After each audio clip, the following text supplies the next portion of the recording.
Ladies and gentlemen, please thank Chuck J. and the Villa Park High School Jazz Combo.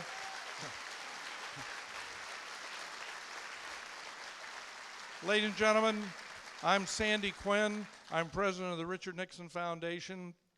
We're speaking to you live from the East Room of the Richard Nixon Presidential Library and Museum in Yorba Linda, California. This is a replica of the East Room at the White House in Washington, D.C. It's an exact replica, and historic indeed it is. It's my great pleasure to introduce people. One is John Phillips, who is a KABC radio talk show host, the youngest in the nation, and he's a graduate.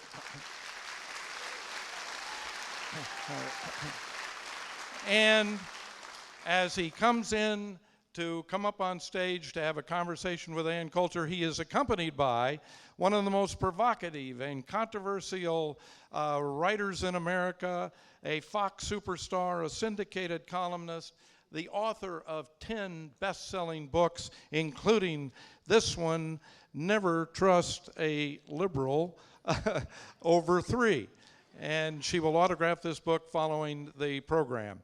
She's here to talk about the book tonight. Ladies and gentlemen, John Phillips and Ann Coulter.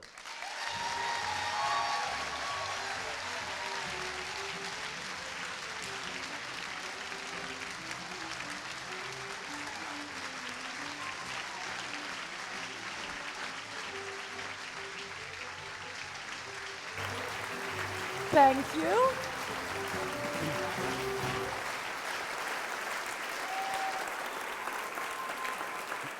Thank you. Ooh, that's loud.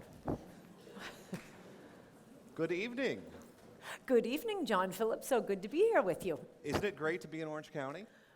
Better than that, I just found out Yorba Linda is the most conservative town in the most conservative county of California.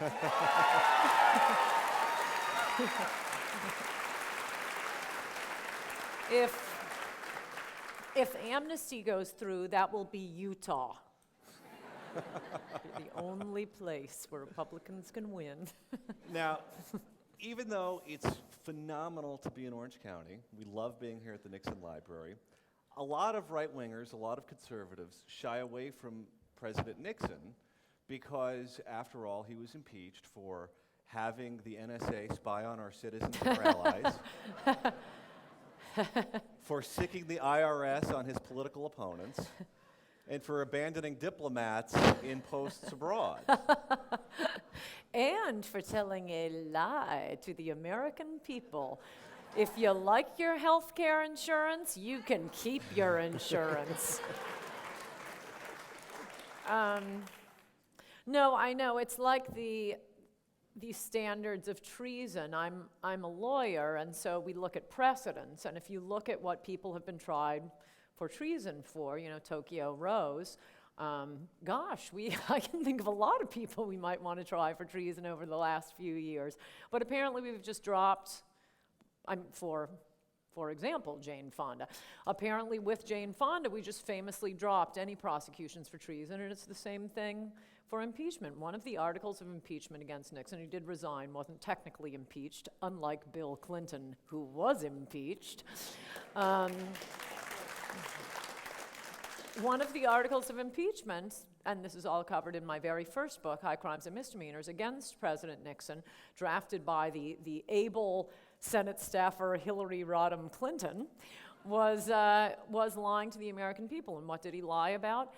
It was something he provably did not know was a lie when he said it. He said the White House was not involved in the break-in of the Democratic offices at the Watergate Hotel. And then later it turned out it was a group he had, known colloquially as the Plumbers, and they had done some other black bag jobs for him, to wit, broken into Daniel Ellsberg's psychiatrist's office. And let's just think about what that was for. Daniel Ellsberg had stolen classified documents from the Pentagon, gave them to the New York Times. The New York Times prints the Pentagon Papers. Something that very few people know, perhaps this audience does know, the Pentagon Papers did not cover the Nixon administration. He was protecting the Democratic administrations of LBJ and Kennedy. their conduct of the Vietnam War. He was protecting the executive branch and the existence of classified materials. So yeah, they broke into Daniel Ellsberg's psychiatrist's office, and it was some of the same guys who broke into the Watergate, the Democratic headquarters. Liberals are utter obsessives. Every weekend you can find them going into the Library of Congress to listen to the Nixon Watergate tapes. They are so obsessed with Richard Nixon. You would think that in listening to all these tapes, they'd hear Richard Nixon pacing around his office saying, what makes me so angry is that they think I would be stupid enough to break in to the Watergate Hotel Democratic office. So he didn't know about it beforehand. He thought it was stupid. He did not think his people had anything to do with it. That was considered an impeachable offense when it was Richard Nixon. Now we have a president who told a lie he knew was a lie, and he lied in order to get a heinous policy, a heinous law through that is going to take away 94 million Americans' health insurance policies. As we now know, they knew in 2010. But apparently, that's no longer impeachable.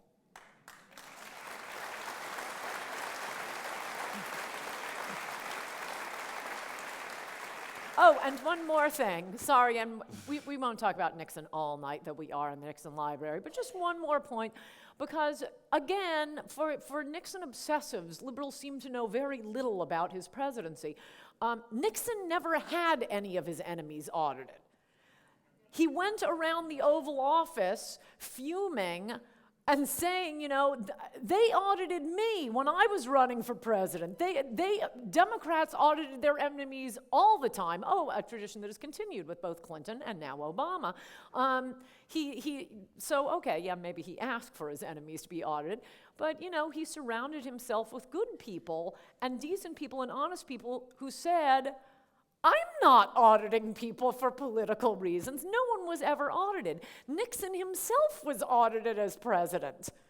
Now, flash to current president, famous Romney donors suddenly find themselves not only being audited, but visited by the EPA, visited by the INS, that one guy that was written up in the Wall Street Journal, I forget his name. He has a big ranch. He employed 2 guest workers, and for that, the INS comes in and starts examining him. And I mean, we know from what has come out about the IRS that they're denying tax-exempt status to groups based on their politics.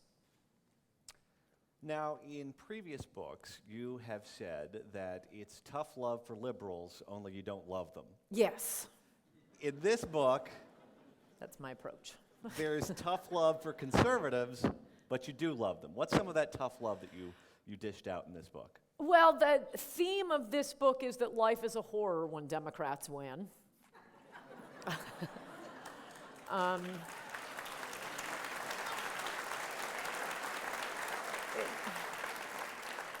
It covers many, many, many, many aspects of that. The pension, the public sector unions, the crime rates. Oh, New York City.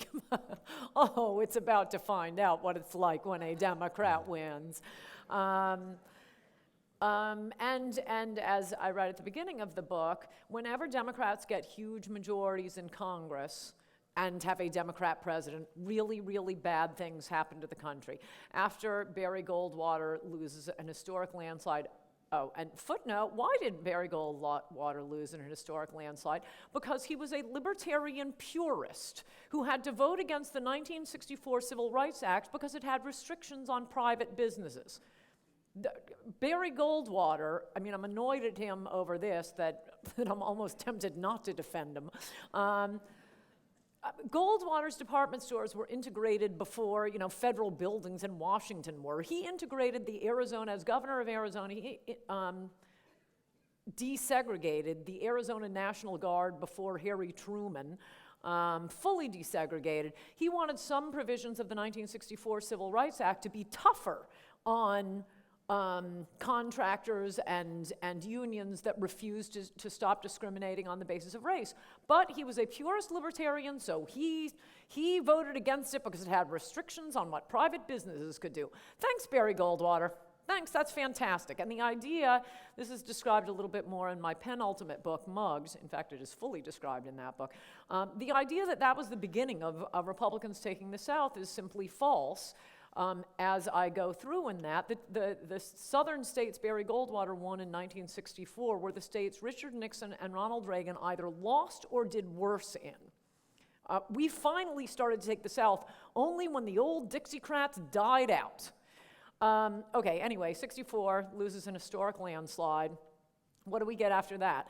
Teddy Kennedy's immigration bill of 1965, which was specifically designed to change the demographics of this country. We've been taking in about 1 million immigrants a year since then, 90% of them from the third world. The majority of them go on welfare. And oh gosh, Democrats are doing much better in elections now, aren't they?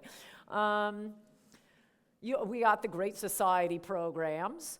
The last time the Democrats had the House, the Senate, and the presidency was in 1993, 16 blessed years ago. And what's the first thing they did in 1993? Try to pass Hillary care. National health care. They just waited 16 years, and as soon as they had it again, they rush in with Obamacare. If an alien landed and said, why do you have Obamacare when most Americans hate it? The answer is because the Democrats had 60 votes in the Senate. That's why I'm attacking some conservatives right now. Well, if they happen to be conservatives, I'm attacking Republicans who attack other Republicans. Until we have a majority, a veto-proof majority in the U.S. Senate,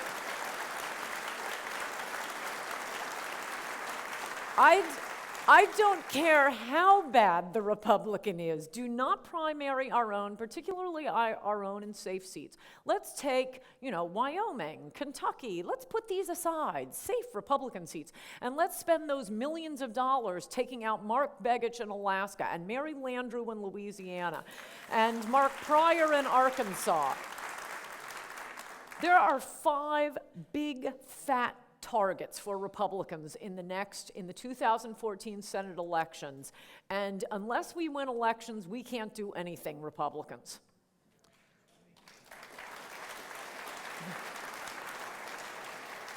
Is that about purity or is it about ego?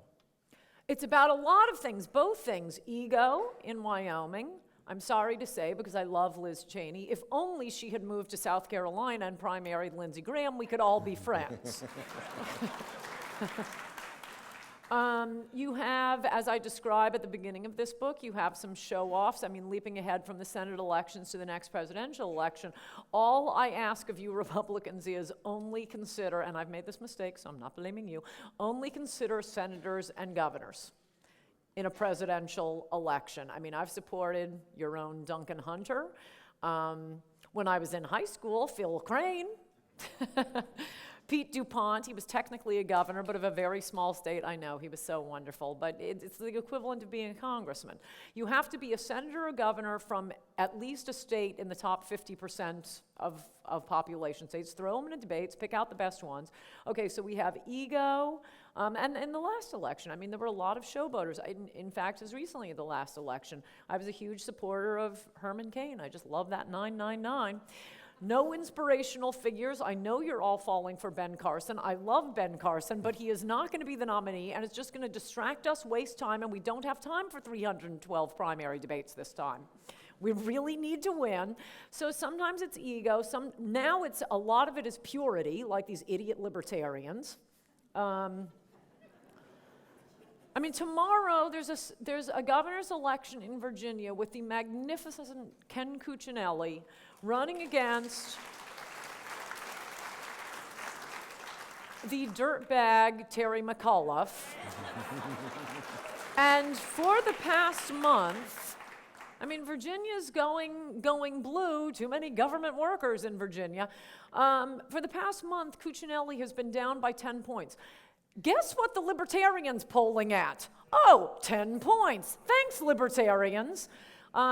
Interestingly, in the past, we'll see what happens tomorrow, but interestingly, Cuccinelli's been closing the gap, and I think that is because of Obamacare. So this is a big opportunity for us Republicans to take back the Senate, get a nice veto-proof majority in the Senate, and frankly, it doesn't matter what happens the presidential election.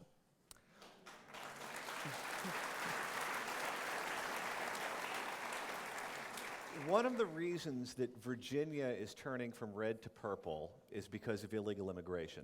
The demographics of Virginia have changed dramatically from where they were 10 years ago, 20 years ago. And this crowd here in California, Southern California specifically, they've seen the demographics of California change dramatically because of illegal immigration as well. What's going to happen to the country if California is no longer Reagan country or Nixon country, it's now Villaraigosa country? Right?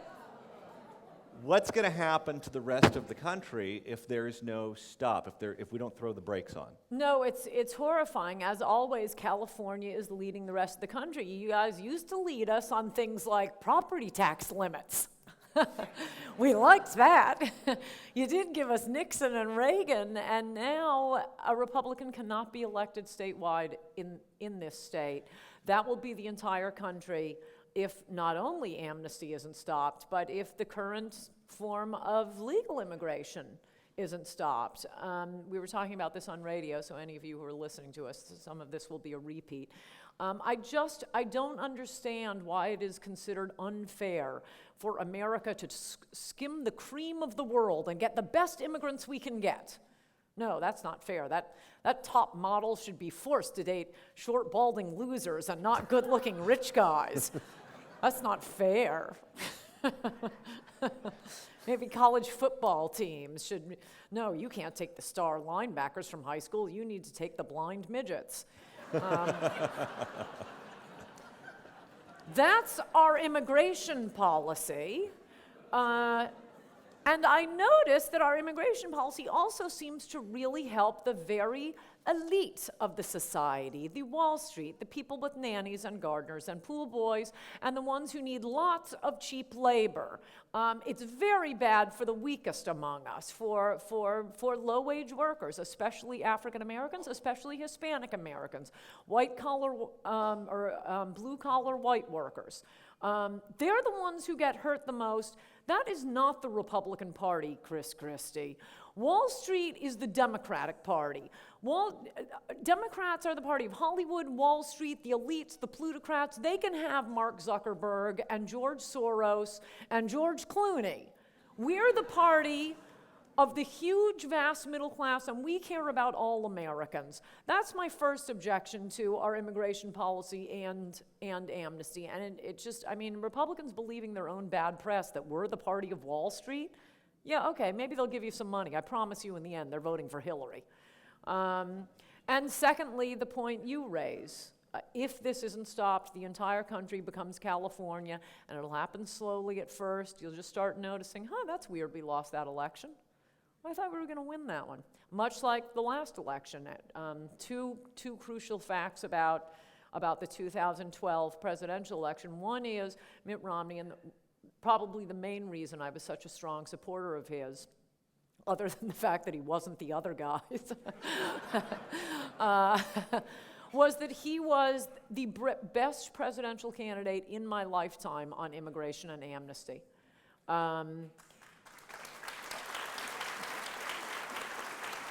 And given that, I happen to notice that Pew Research for the People, or whatever it's called, Pew determined that Romney won 20% of the young black male vote, which is, in recent history for Republicans, is mind-boggling. Usually Republicans, I mean, it drives me crazy, but usually Republicans get about 3% of the black vote. And I think that is because young black males want jobs, and they don't want to be competing with people who have just set foot in this country. The second fact about the last election is, if this country had the same demographics as it had in 1980, Romney would have won a bigger landslide than Ronald Reagan did against Jimmy Carter. We were all kind of feeling like this is 1980 again. This is going to be Reagan beating Carter. And then, like Gallup polling, many of us were quite surprised on November 6th. When Reagan ran, Romney won a higher percentage of basically every demographic, except Asians and Hispanics, the two largest immigrant groups we've had recently. Romney won a much larger percentage of the white vote than Reagan did, but when Reagan ran in 1980, the country was nearly 90% white. It is now 63% white. Thank you, Teddy Kennedy. It's actually sort of a sweet fact about the American people that the Democrats looked out at the voters and saw, we can't persuade them. We can't get them to vote for the Democrats. Let's bring in new voters. And that's what they did. Well, and when you talk about the immigration system, it's not just illegal immigration. You also have to look at all of the people that we're taking in from other countries as refugees, including Yes. Syria, where whenever there's refugees that are dished out from the United Nations, half of them come to the United States.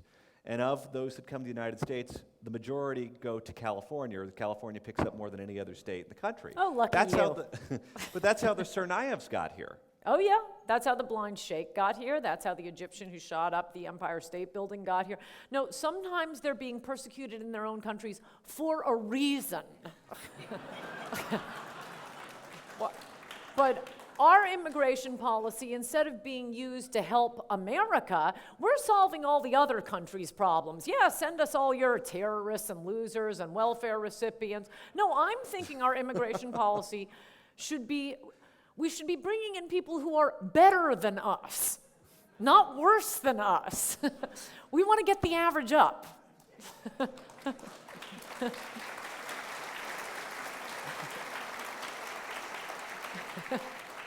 Now, you can't talk about amnesty without talking about John McCain, Or Chris Christie.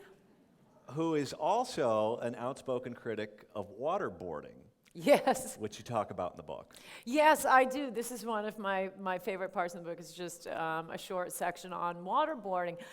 Just in case any of you have heard the girls on MSNBC or the girls in the Democratic Party claiming that waterboarding was a war crime in World War II when the Japanese did it. Wow, they must have been playing with their Barbies as kids and not reading about the history of World War II and what the Japanese did to their prisoners. No, waterboarding would be a reward. You've been good today. We're just going to waterboard you. Let's get you out of those cold electrodes and get you into a nice waterboard. No, waterboarding as practiced by the Japanese would be something like, as I describe in this book, they'd fill the prisoner's stomach up with water, just so much water, smash down on it with a stick to make the prisoner vomit.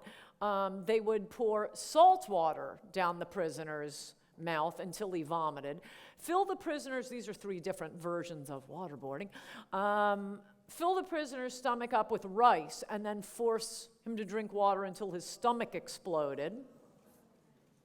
The one case they kept citing of a guy, something Asano, I think, who was convicted of a waterboarding crime. For one thing, again, it was like waterboarding plus amputating a healthy arm. It was really waterboarding here. But it was of a civilian. You can't do anything to a civilian. The prisoners we have at Guantanamo aren't even legitimate prisoners of war. They could be shot on sight. They're not wearing uniforms. They're not declaring themselves.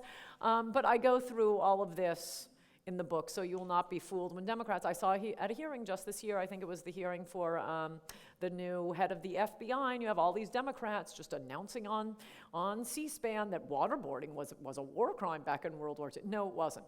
No, it wasn't. Read this book and find out the truth, so you can call them girls when they say it. Put down the Barbies, read about World War II. And just to clarify, when you're talking about the girls on MSNBC, you're talking about Chris Hayes, Ed Schultz, and Chris Matthews, right? Yes, I am. Okay. Point of clarification. Appreciate that. Thank you.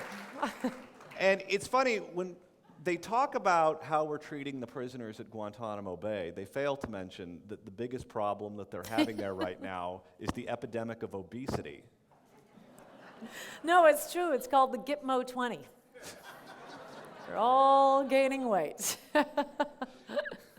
And I mean, another part of the book talking about the media. How is it that Michael Isikoff's writing for Newsweek, same reporter, same magazine, has the biggest story, the biggest scoop in our lifetimes?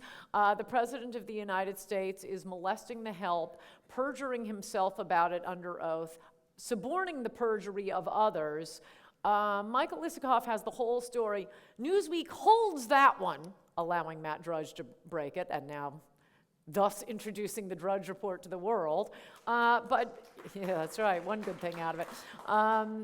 And, you know, lo, these many years later, same reporter, Michael Isikoff, Newsweek, has a crackpot story about how our interrogators at Gitmo are flushing Korans down the toilet. How do you even do that? And no, let's take that one straight to press. 100 people around the world died because of a false story in Newsweek by the same reporter who, when he had a true story, Newsweek killed it. Hey, Newsweek, could you start killing the untrue and stories that make America look bad? And not the true stories that are embarrassing to Democrats. Before we get off the topic of MSNBC, I have to know how much you miss having Keith Olbermann on every night. It is. No, it is heartbreaking. There was something special about that screeching narcissist. And I do cover Keith Olbermann in the book as well. I include the column in which, because I don't know if any of you ever watched it, I seriously could not miss it because it was so, it's like watching a car crash every night. And I went to Cornell. You're in California, you probably don't know much about Cornell. It's a big, it's a large school, 7 different schools. One of them is the Ivy League school, the School of Arts and Sciences. There's also a school of hotel management. There's an agriculture school. If you want to be a farmer, it's one of the best agriculture schools in the country. But those are not architecture school, engineering. Those are not the Ivy League schools. There is a school of home ec. They set that one up because it was really far away and it used to be an all-men's school, so they needed to get the gals there. They teach them cooking and sewing at the School of Home Ec. This is actually a school. It's now called Human Ecology at Cornell. The only reason I mention all this is normally I wouldn't take joy in attacking someone else's educational achievements, except every night Keith Olbermann would do it to someone else. You know, someone working for the Bush administration who went to, I forget, some Christian law school, and it was always, oh, she sent in 3 box tops to get that law degree. And, you know, if you're going to go around passing yourself off as Bertrand Russell, you better not be lying about having gone to an Ivy League school, which he was, and which, you know, I liberated him by explaining to the world that he did not go to the Ivy League Cornell. He went to the old McDonald's Cornell. Classes in milking and fertilizer management. But I think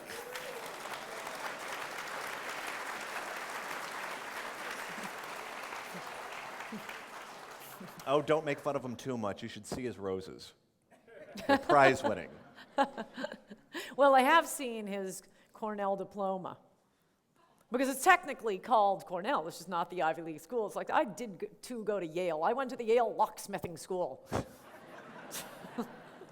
He actually pulled it out on TV. Well, it's always around. He dusts it every night. He puts it in the passenger seat of his car, so when he picks up a girl, oh gosh, how did that get there? Now, one of the things that you spent a lot of time writing about in this book that you haven't written a lot about in previous books is crime. And you spend a lot of time talking about crime in your columns. Why is it that you wrote a lot about crime in this book?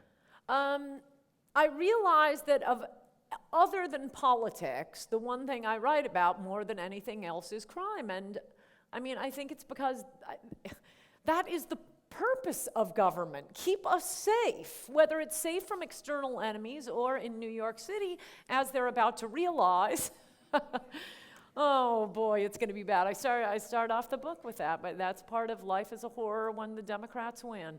It can change overnight. And liberals, I mean, they have, also I am a lawyer, so I'm interested in their lies about the death penalty, about guns, about crime statistics, and I begin that chapter going through the different ways liberals lie about crime statistics. And it's always one of these things that, it's like one of those spot the difference cartoons. You know, you have to examine exactly what they've said and what's the trick here. For example, a big one that you may be familiar with, you know, don't buy a gun because a gun in the home is more likely to be used to kill the owner than to kill an intruder. And you know, I knew that wasn't true. So a little examination of this, it turns out owners killed by their own guns, something like 98% of the time, are killed by their own guns because they're committing suicide. I mean, that's a bad thing, but that's not the image you had in our head. No, you have like a hotshot homeowner who thinks he's a killer with a gun, and the intruder comes in and grabs the gun. That never, ever, ever happens. It never happens. It happens in Hollywood movies. It does not happen in real life. And then the other thing you notice about that statement is, why do you have to kill the intruder? Couldn't you just wing him? Couldn't you hold him and, you know, until the police come? He might see the error of his ways, grow up and go to MSNBC. He could go to Harvard Law School. Another one, always look for this in all kinds of crime statistics, where they'll combine things that are very unalike to create a completely false impression in your head. So, for example, every 6 seconds, and usually the numbers, they'll change, you know, every time you hear it, it's every 3 seconds, every 4 seconds, every 6 minutes. A woman is murdered by her husband, intimate partner, boyfriend. Could we separate out the husbands? Because I'm thinking a lot of husbands aren't killing their wives, and of course they aren't. That's some tiny little percentage. It's like, you know, every 6 seconds someone is killed in a car accident or by a cute little puppy. Well, how many are the cute little puppies and how many are the car accidents? Every 6 seconds, a woman is raped, spoken harshly to, asked to speak more quietly. So always notice the string of things where they're trying to create one impression in your head and some. Oh, another one along those lines, a different way they lie, which has always driven me crazy, is well, just because I hate false charges of racism. True charges of racism are very serious things, and racism being generally practiced by Democrats, I particularly hate it and how they flip the stories. But this claim now that you are more likely to get the death penalty if you murder a white person than if you murder a black person. This is just another way of saying you're more likely to get the death penalty if you're white. Because the vast majority of people who kill blacks are blacks. The vast majority of people who kill whites are whites. And by the way, where murders take place, they tend to be in neighborhoods where if it's a white killing a white, lots of white people. A black killing a black, lots of black people. Blacks are far less likely to impose the death penalty on another black person. That isn't the image being created when they say you're more likely to get the death penalty if you kill a white person. It's supposed to be these racist juries. Well, who cares if they killed the blacks? No, that's not it at all. I want to expand on your point where you say that crime and politics are interconnected, because to me, crime is a perfect example as to why government actually matters. Where you look at a city like El Paso, Texas, that's one of the safest cities in the country, and then you go across the border to Juarez, Mexico, and it's one of the most dangerous cities on the planet. But New York City, where you lived for many years, is one of these cities that's also a perfect example of that. Where you What's have that racket? Is there a criminal trying to break in I here? don't know. I hear a door opening and shutting right and left. Maybe It's Willie Horton.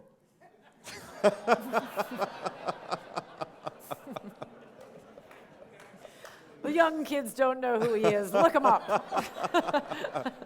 That'll set your hair on fire. But the New York years under David Dinkins were a night and day difference between what happened in those 4 years and what happened when Rudy Giuliani was there. And you wrote about that in your book with the wilding of New York City. Can you Yes. explain that dynamic? Yes, well, first of all, just on the general point, I mean, what Giuliani did in this city, and I think this is something that should give us all hope, because things do look kind of dark for America right now in so many ways. What's happening to the military, what's happening abroad, Obamacare.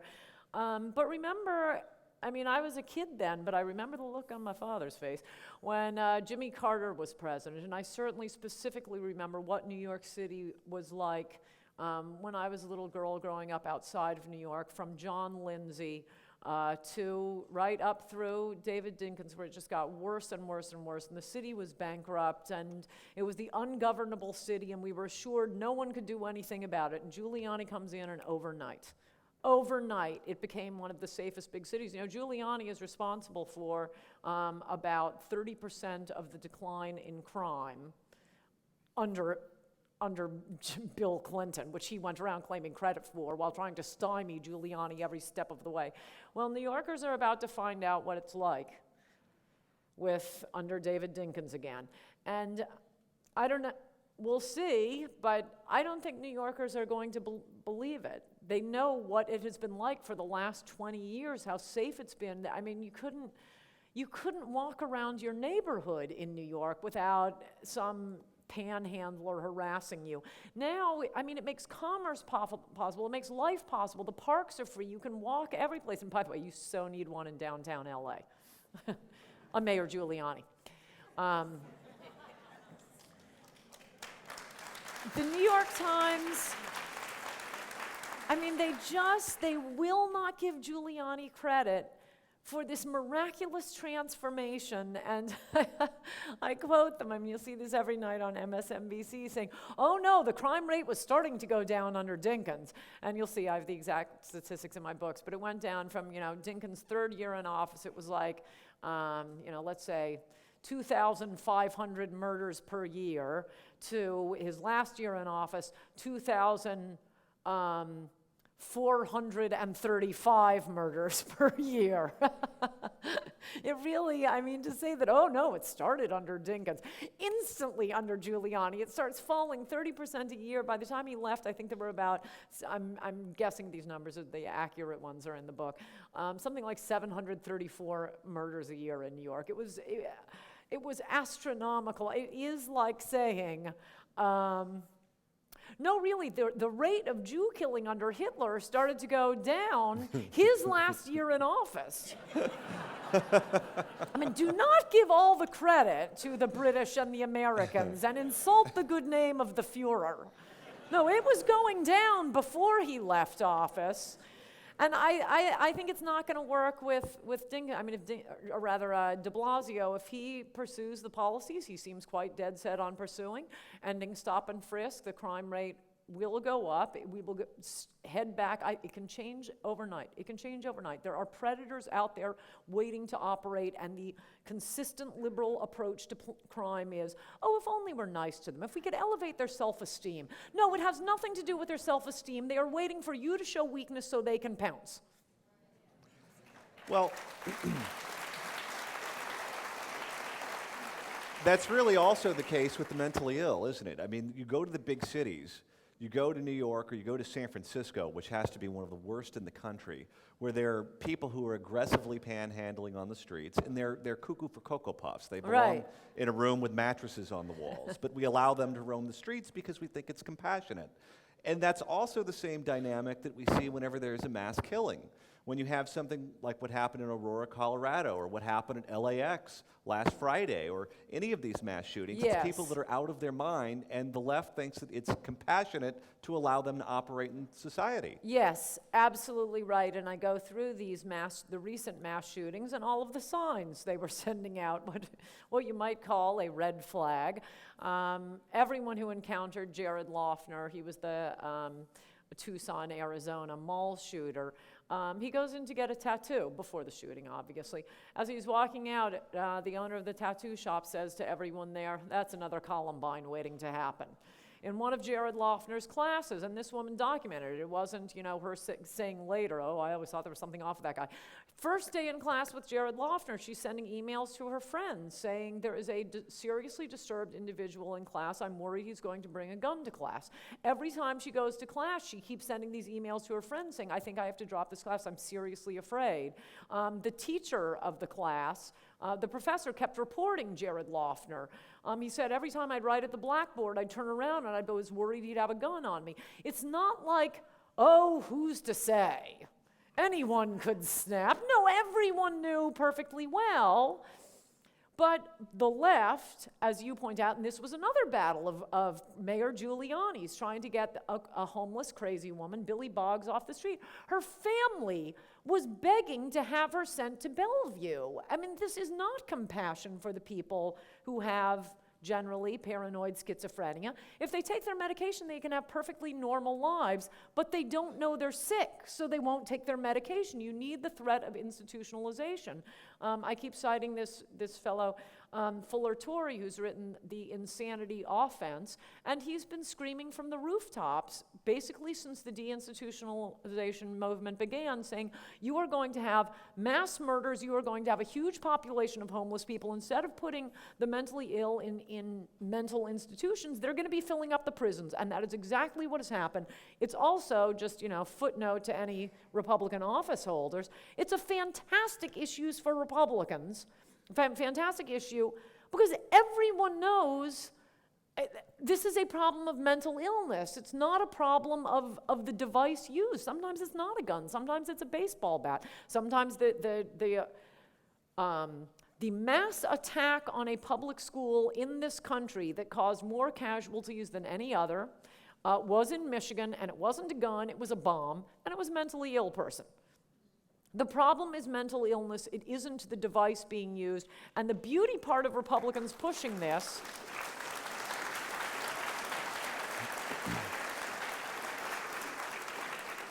the most fun thing about pushing institutionalizing, or the threat of institutionalization, not all of them need to stay institutionalized. They need outpatient care works, but it doesn't work without the threat of institutionalization, is that Democrats cannot help themselves. They must defend the mentally ill, and they will be denouncing the soccer moms weeping and demanding that we lock up the mentally ill.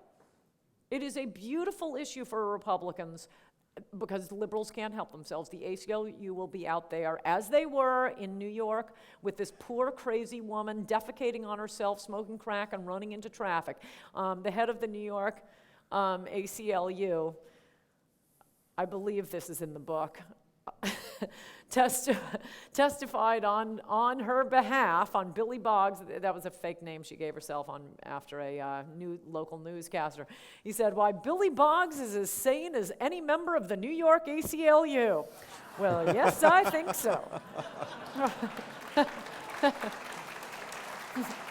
Well, it's just crazy how they define compassion. I remember when Ed Koch was mayor of New York, and there was a cold snap that was coming through the city, and he wanted to round up all the homeless people and put them in shelters because they would freeze to death. That's right. And the ACLU took them to court and said, no, you can't do that. They have a right to be there, and a bunch of them froze to death. Yes. And that was a victory for compassion in their eyes. Yes, it's incredibly cruel and uncompassionate, and Republicans could so take the high ground and take a position the vast majority of Americans agree with, where the Democrats cannot help themselves but to take a very unpopular position.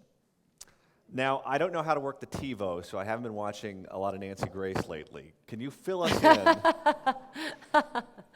on the whole Amanda Knox situation? Because you spend a lot of time talking about that in the book. Yes, I do. I do write about Amanda Knox. I cover a lot of criminal stuff in this book.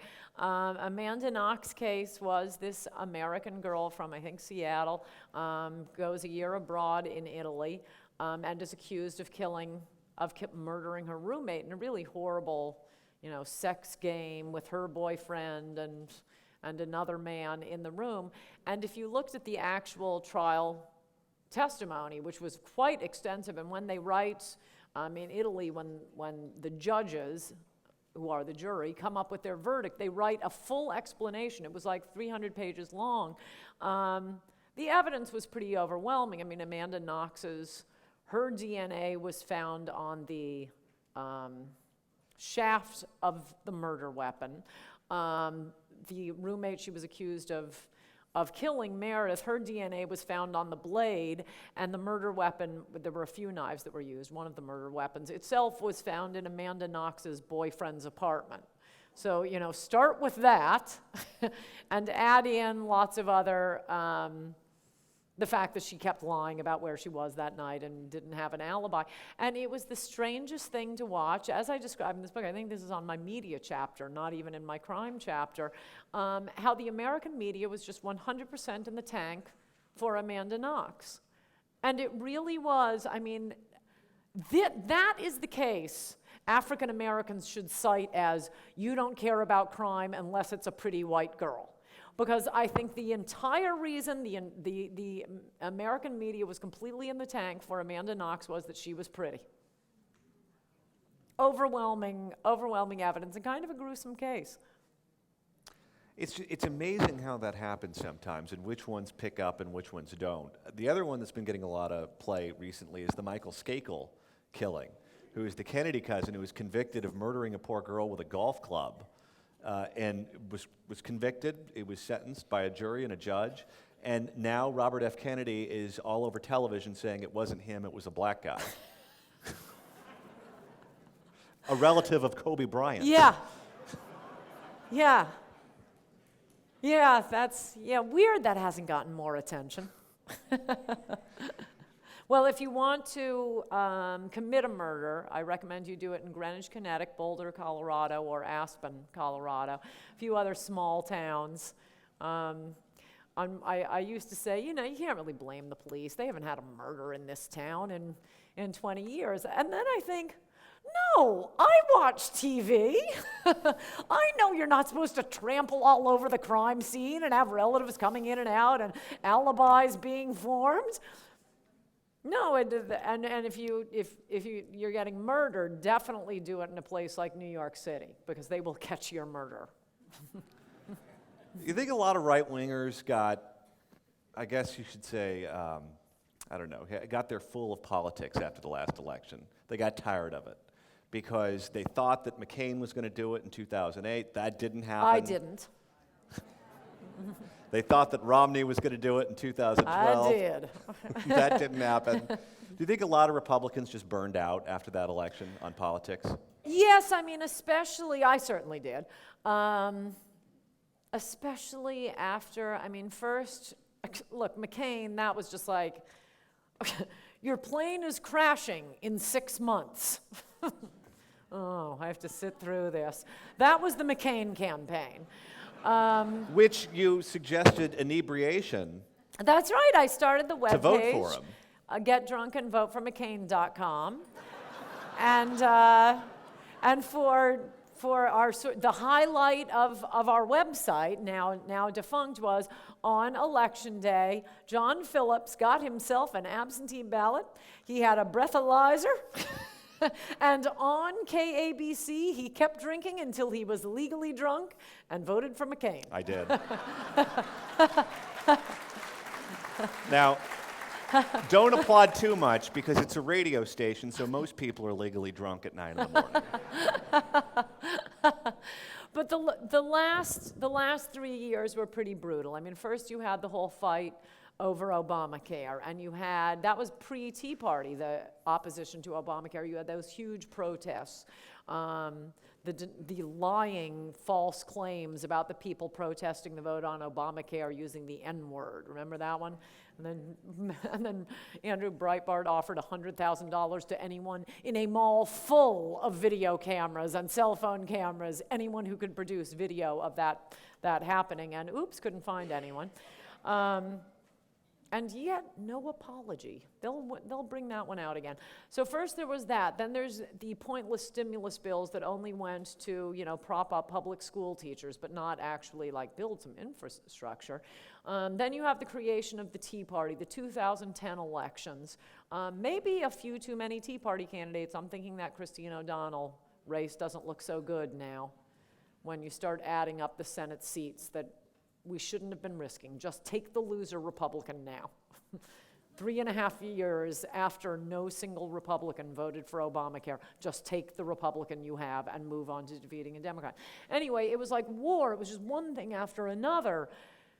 And then the primaries. Oh, the primaries went on and on and on. And then whatever time it was, 10 p.m., when Florida wasn't called immediately for Romney on November 6, 2012, it was just like we had been at war, and suddenly the shelling stopped. And it was totally quiet. And that's when I stopped. I promised Hannity I would come on the next night. So I crawled in, depressed and miserable. And then that was it. I started catching up on like Revenge and Breaking Bad. And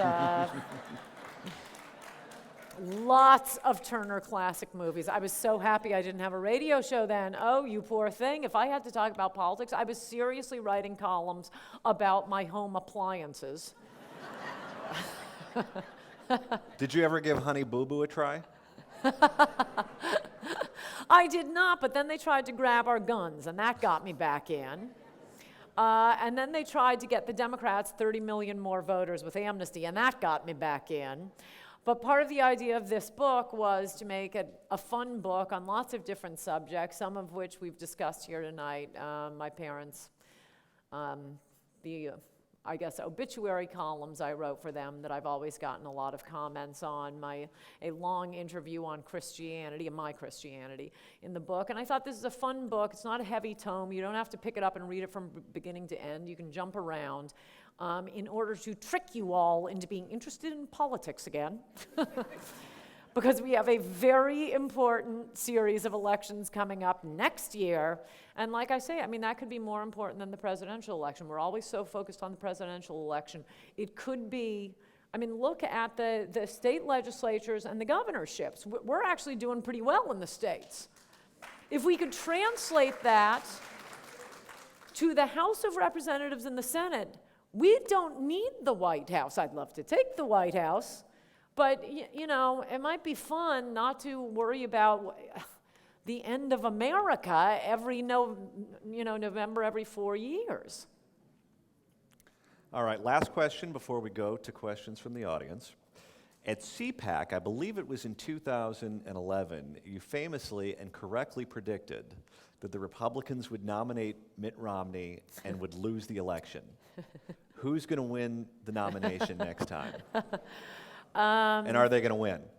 That was 2 years out, and by the way, I did support Romney in 2008. I'm often accused on MSNBC of hypocrisy or just being fickle because of that. That was at least 2010. It was 2 years before the election, and my point was, the main point of that CPAC speech was, there is the Obama magic. It was mostly that it's almost impossible to take out an incumbent, and I just thought, you can't take out an incumbent. They couldn't take out George Bush. And they put everything they had into 2004, George Soros money and Michael Moore, and they were so ginned up. You think we were depressed last November. We have lives.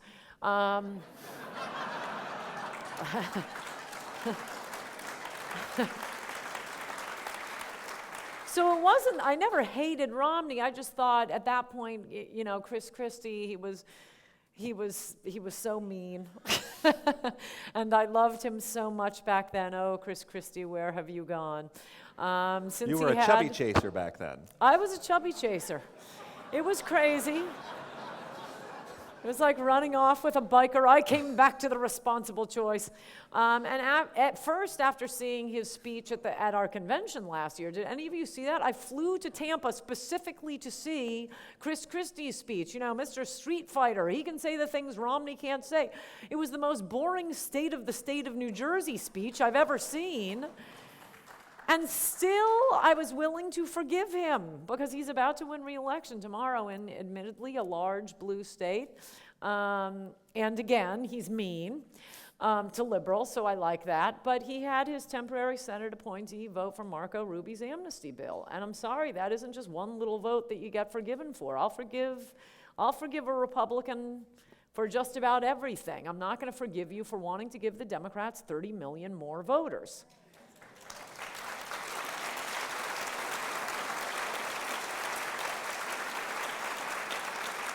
Ladies and gentlemen, let's thank John and Ann for a great conversation.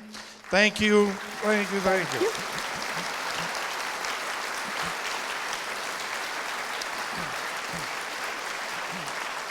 Nice work, John. Thank you. They have agreed to Thank you. answer a few questions, so if anybody, if you'll raise your hand, we'll bring the microphone to you, and you have to raise it so I can see it. You have one. If you would come on over here to the aisle, and while you're getting ready, we're going to go to the screens because we have questions from all over the country. And they've emailed these questions in, some of them during their conversation here, and we're going to start with one. They can't see the screen, but you can, but I'll read it to them.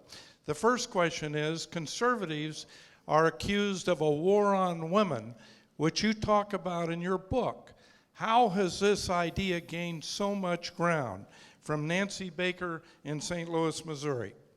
That's a great question. I mean, it's so great that we now have the internet, something like 10% of Americans were on in 1995. There's Fox News, talk radio is so much bigger. But the mainstream media, or as I call it, the non-Fox media, is still extremely, extremely powerful.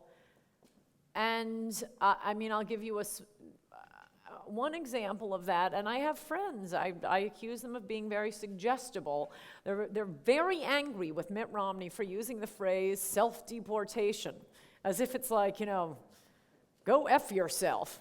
I think the media could turn motherhood and apple pie into some sort of epithet. I mean, I think it's kind of direct and to the point. The self-deportation is an answer to this idiotic argument about what are you going to do, round them all up? What are you going to do, round them all up? No, nobody rounded them all up and put them on buses to get them here. We won't round them up and put them on buses to get them home. They will go home the same way they came. Is that a terrifying thought? Is self-deportation? And I do think I'm not answering the question. I think it's the same thing with the war on women. I mean, manifestly, it's Democrats with the war on women. Look at how Obama has treated women in his administration. That keeps coming out. I mean, Democrats seem to think as long as they allow women to kill their unborn children, their job is done. You know, Bob Filner, yeah, he had a lot of respect for women. Bill Clinton, Anthony Weiner, Elliot Spitzer, oh, they have so much respect for women. And the particular example I use in the book is their attack on gun ownership. And look, you often hear people say, oh, wouldn't you, but yes, okay, as long as other people have guns, I need a gun too. Wouldn't you prefer a world without weapons? No, I would prefer a world in which women were stronger than men. How's that? But until that happens, I want a world with guns. Because now I know liberals will cite, you know, the 6'7" Swedish model versus the Brazilian 4-foot-tall, you know, jockey. But by and large, men are bigger and stronger than women. And, you know, without a gun, I'm what's known as prey. And whenever they talk about, for example, and this is what I talk about in the book, when they talk about how we need to take away from people who have restraining orders against them, it never occurs to anyone at the New York Times that the domestic abusing male could well be smart enough to get a restraining order against his wife and disarm his prey. I mean, a guy who wants to kill his wife doesn't need a gun. So their attack on gun ownership is just one of the ways that I think liberals have very little respect for women being allowed to defend her own life. Thank you, Ann. Next question is from a labor relations executive from Newport Beach. Good evening, Ms. Coulter. The elephant in the room is Obamacare. Yes. Where is it going? what are we doing to prevent its trajectory of single payer, which has always been the objective? What's going on, and how can we defeat it, defund it, and make it go away? Other than amnesty, this is the most important issue. And I mean, as with amnesty, the American people are on one side. The smart Harvard-educated people who know so much better than we do what kind of insurance we should have, they are on the other side. I mean, Democrats could not have passed this if they hadn't had a majority in the House and the Senate. They passed this on a purely party line vote, even then having to use sleazy procedural maneuvers. The House and the Senate never voted on the same bill. The Supreme Court, thank you, John Roberts, saved it. My column attacking John Roberts when he was nominated, by the way, is in this book. Not that I want to brag. I mean, I'm going into too much detail. You want strategy, we just have to never give up. But let me just say, I really do think the Supreme Court ruling by John Roberts is unconstitutional. It's a violation of the separation of powers. We have different branches of government. They are elected in different ways. They're supposed to have different strengths and weaknesses. Both the strength and the weakness of the Supreme Court is they don't have to stand for election. So for the body that has to stand for election, that even on a pure party line vote could never have passed Obamacare if they had said this is a tax, for that to go up to the Supreme Court and have John Roberts say, oh, okay, Congress, I know you couldn't pass this as a tax, but here, we'll fix it for you because we don't have to be elected. We'll just call it a tax. Well, okay, but if it's a tax, then it has to have originated in the House and not the Senate. There's so many things that are outrageous, and having the two houses never vote on the same bill. So many things outrageous and unconstitutional, but the biggest one is, according to the administration, as of 2010, 94 million Americans are not going to be able to keep their health insurance. Usually one thing I want to point out about Democrat schemes for our life, anyone their plans don't help is really screwed. Whereas under a Republican plan, the free market, yay, we get to buy what we want, everything continuously gets better over time. Unfortunately, everything is better for everyone, including liberals, because the one thing I would like to do is force the people who voted for Obama to live under Obamacare. But I don't want to.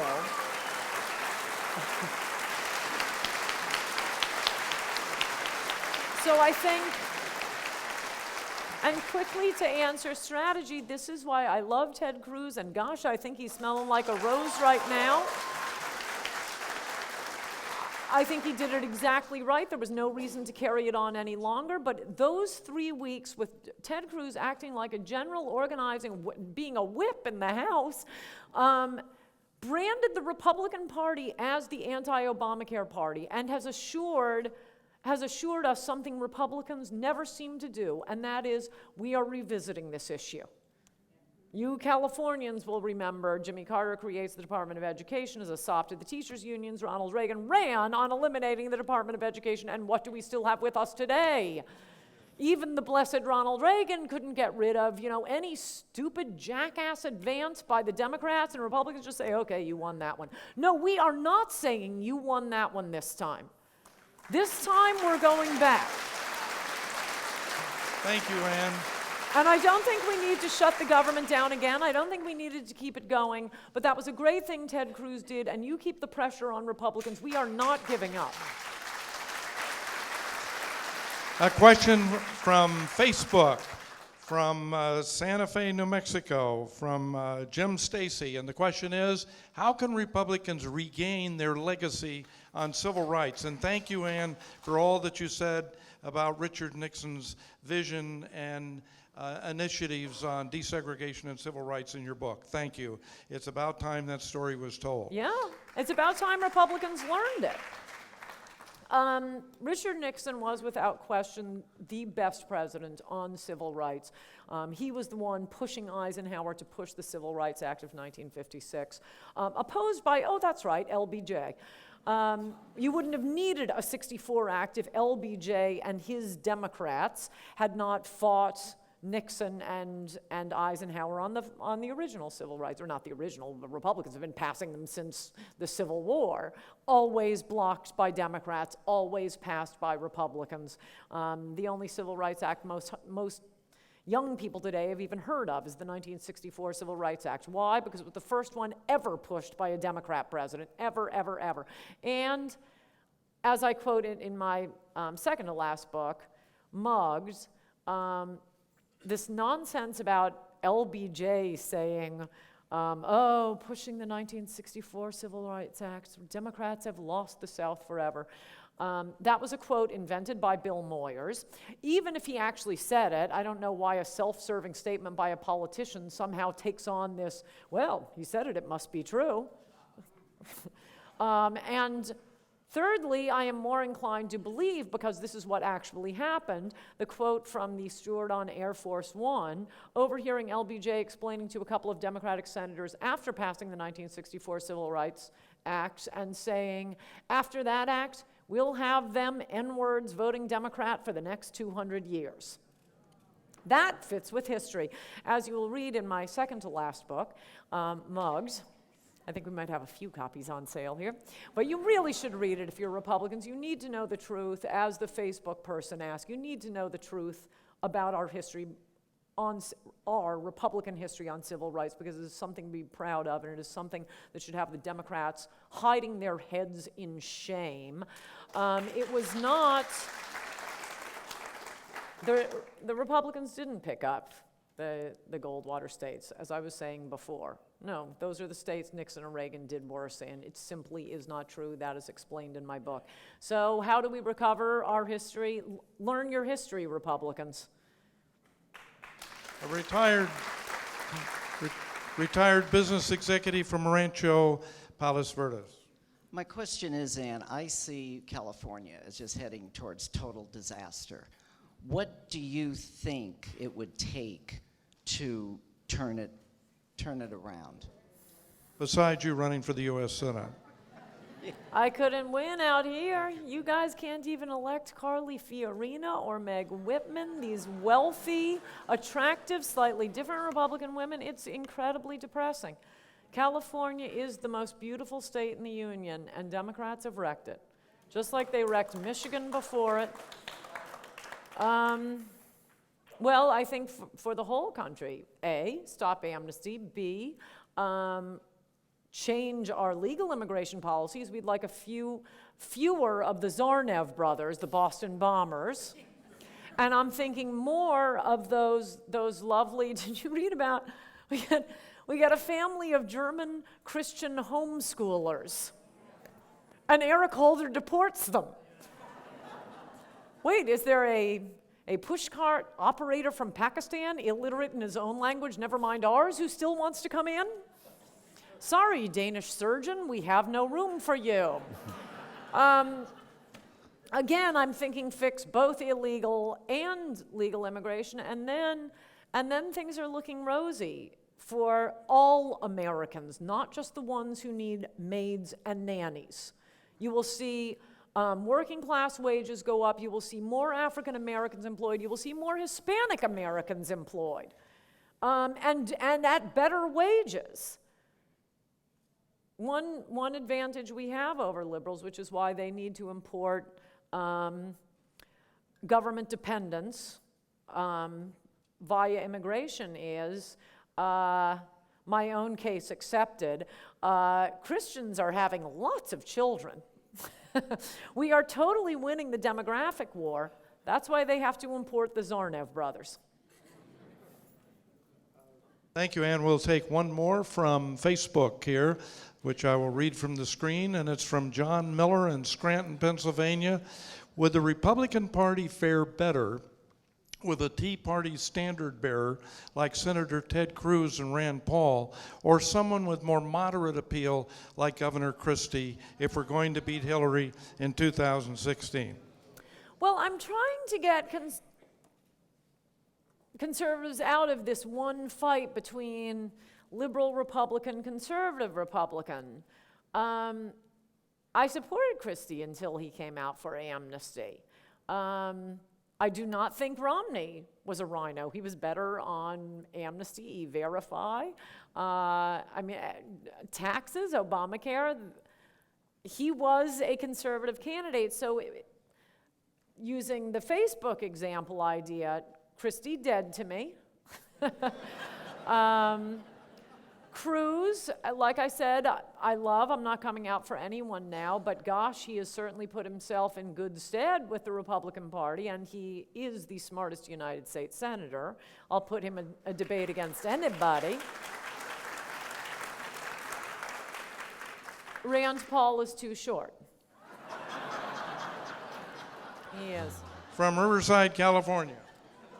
Hi, my name is Brent Whitehead. What do you think about the so-called Republicans, which is the majority of the lifers, wanting to figure out how to stop the Tea Party, stop the real conservatives, when the Tea Party is actually doing what they promised their constituents that they would do? All the rest of them are just there for themselves. How do we beat that? How do we get around that? I guess when elections when you run Tea Partiers, make sure it's somebody who can win. I mean, I wrote a column recently, hang one to encourage the others. In general, I don't want us primarying our own.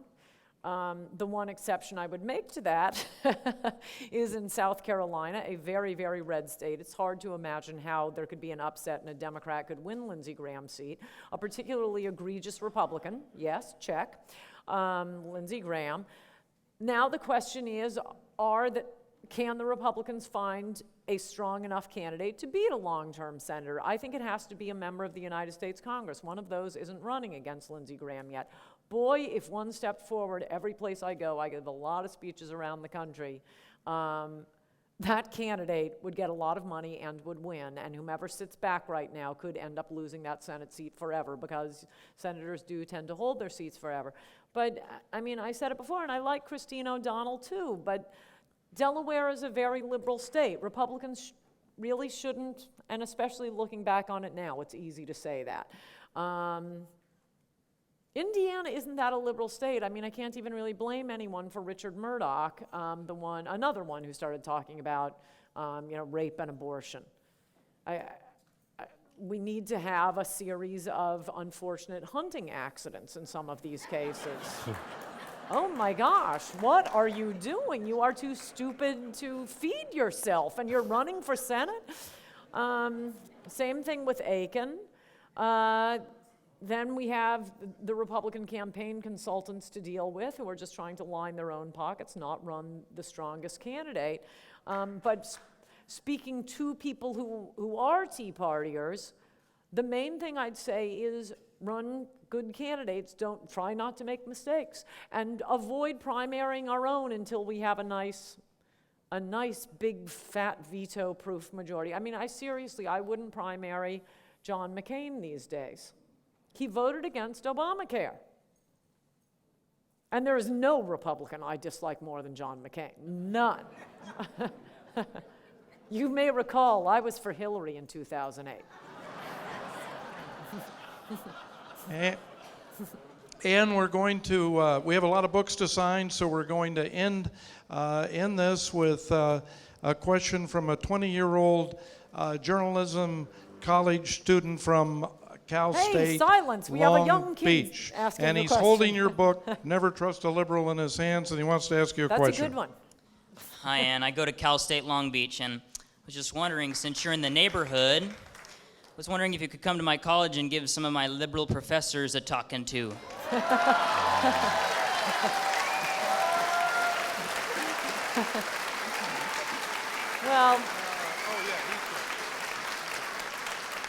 Well, I book all my college speeches through Young Americans Foundation. You can find the link on my webpage, but it's kind of late at night. Let's just go toilet paper their houses.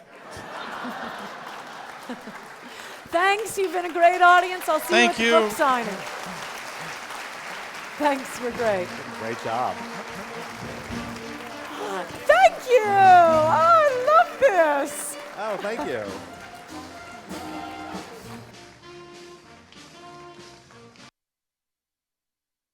You go